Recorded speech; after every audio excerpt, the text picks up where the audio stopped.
Merhaba arkadaşlar, sevgili ve değerli izleyiciler, kanalımıza hoş geldiniz.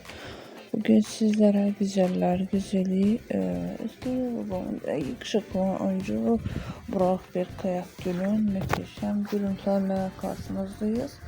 Başarılı güzel oyuncularımızın bir arada yeni görüntüler devamı gelmesi istiyorsanız Ünlü Fatma'nın kanalımıza abone olmayı unutmayın.